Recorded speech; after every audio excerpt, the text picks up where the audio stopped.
Hello everyone, thanks for tuning into today's second video, doing JMA Friday for today's second video. So it's also Friday, having a look at the weather for the month ahead. It's a 30-day look ahead with Japanese and CFS V2 models. I shall get on that for you very shortly. Will there be any signs of summer? We'll have a look for it anyway. There may not be many signs of it, but we'll have a look for it for you in a moment. Before we get on with that, just say that Thursday release sales are a nice little 7 AM upload. We've got our 10 to 14 day with all the regular features coming up later on this afternoon. And then tonight, around 7ish, I think we'll have another bank holiday update. Please like, share, subscribe on all the videos. Thank you so much, everybody, for doing this. Because I hope you're having a lovely Friday despite the grim weather.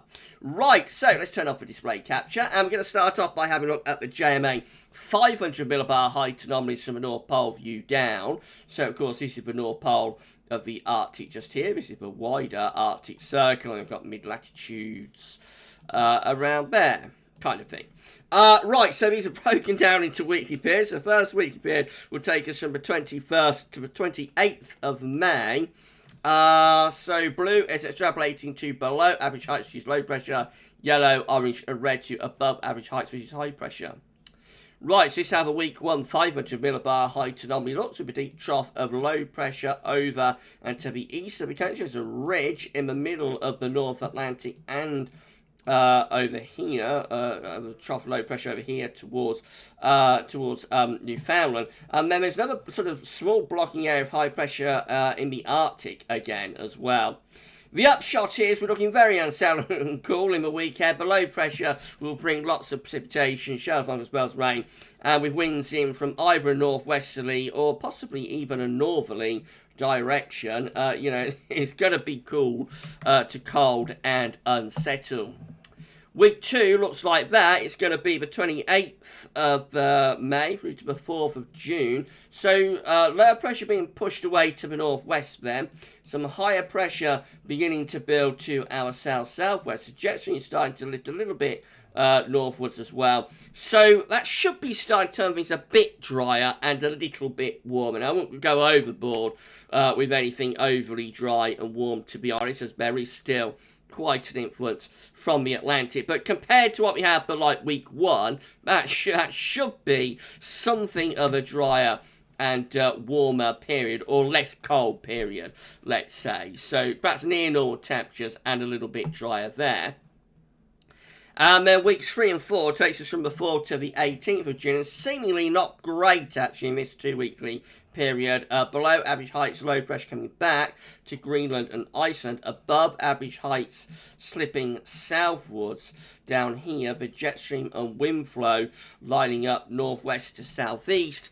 So I think that's probably going to be quite unsettled. The driest weather, of course, is going to be in the south-southwest, close to that area of higher pressure there. But overall, that is quite a unsettled looking chart, I think, and probably relatively cool as well. Certainly no sign of a sustained build of pressure. Bear in mind that is a 2-weekly anomaly, so it might be a little bit transitional. Maybe by week 4 we could be under this area of high pressure. It's a possibility, but on the face of it, not much sign of anything sustained in terms of high pressure bringing dry and warm conditions. This is how the tropical mid-latitude view looks. So the British Isles is in the top right-hand corner of the chart as you're looking at it. We can't see the Arctic and Iceland and Greenland, Scandinavia, all those areas are off the chart up there. But of course, we've had a look at that view down, so we know what's going on. And we know that for week 1 it's going to be very unsettled, with low pressure centered over and also, if we come over here to the east of the country, high pressure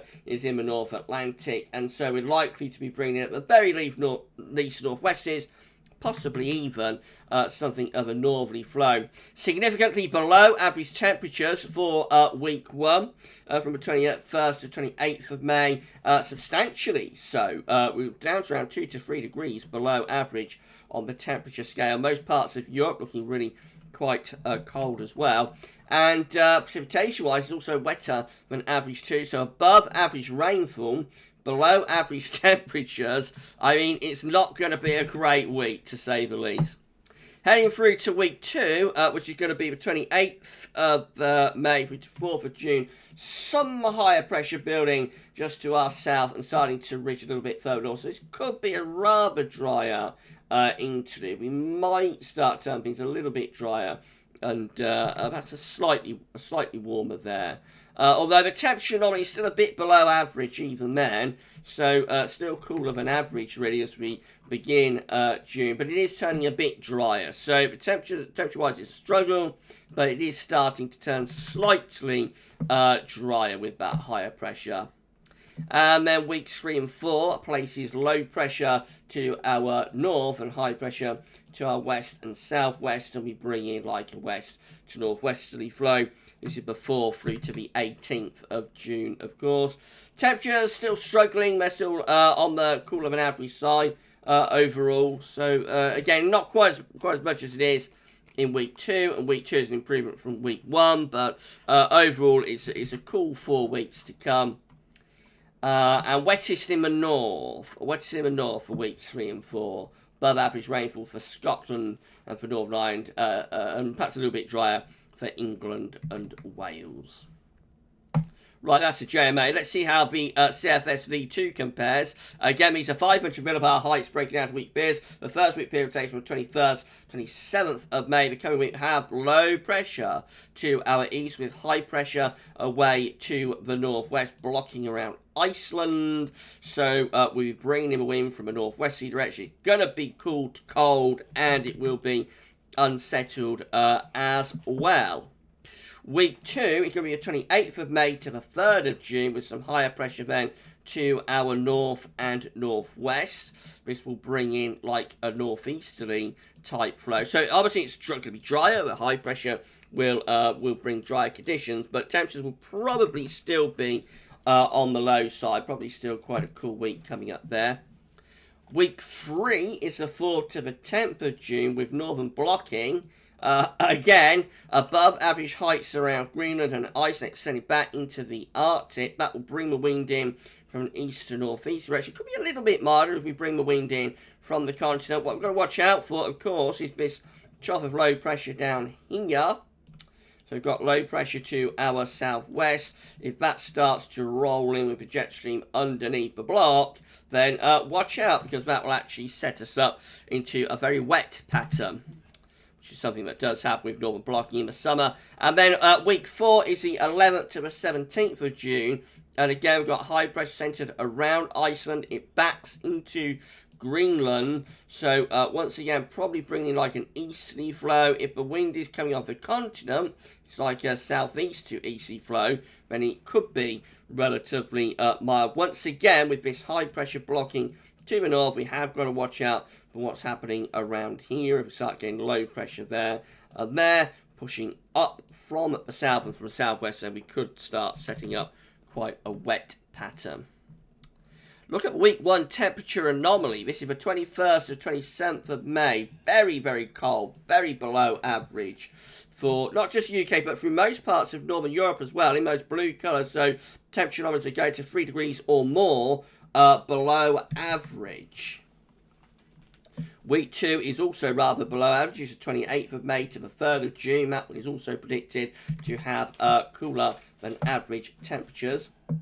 Week 3 is the 4th through to the 10th of June. Actually a little bit above average for Scotland, but near normal elsewhere. And then by the time we get through to week 4, we are actually a little bit warmer now. This is the 11th to the 17th of June, going to above average temperatures there. And then precipitation-wise, we look like this. So week 1, which is the 21st, 27th of May, is wetter than average for England and Wales. A little bit drier than average just to our north. All areas go drier than average in week 2. This will be the 28th of May to the 3rd of June. Quite a strong signal to be drier than average then. Whoops, we'll go back there. And then we go through to week 3, which is going to be the 4th through to the 10th of June, near normal for precipitation. And week 4 is also near normal for precipitation, 11th to the 17th of June, as we are losing the signal the further out we're going. Right, so that's it, Jeremy, for this week. So I think we've got a very clear trend here, like the rest of May is a bit of a write-off. I think I said this last week, May's going to be a write-off. That's certainly how it's looking at the moment. Pretty cold and wet as we're coming into the closing stages of the month. Now, we're getting into June. There are indications that we might start to get some higher pressure, but it all looks very flimsy, doesn't it? All looks very inconclusive. Maybe we get a little bit of higher pressure, maybe we get a few days of drier and warmer weather, but there's nothing really on either of these marks to suggest we set up a proper area of high pressure and, you know, we go into a prolonged period of drier and warmer weather. So if we do get some high pressure, I suspect it'll probably be quite short-lived. And watch out for more northern blocking. I think that's what we see from a CFS anyway. Further hints, you know, as we go through June, that we could send the heights north, and if we do, then, as I say, there's no sign of it on the model output, you know, on this CFS run, but it does indicate that block around Iceland up to Greenland into June. And if we start setting up northern blocking again into June, then we're going to watch out for low pressure to develop underneath that block due to the energy that we get at this time of the year. And if we start getting low pressure developing under the block, we could finish up with quite a cold, wet pattern. Right, so that's how Jeremy Friday is looking this week. It's all just a snapshot. Remember, any forecast beyond 5 to 7 days is fraught with danger. It could look very different next week. So we're going to be back later on with your 10 to 14 day update, which will include all of the regular features. And then after 7 o'clock tonight, we're going to have our latest bank holiday update. For Jeremy Friday for this week, though, that's all for now. And thanks for watching. See you soon.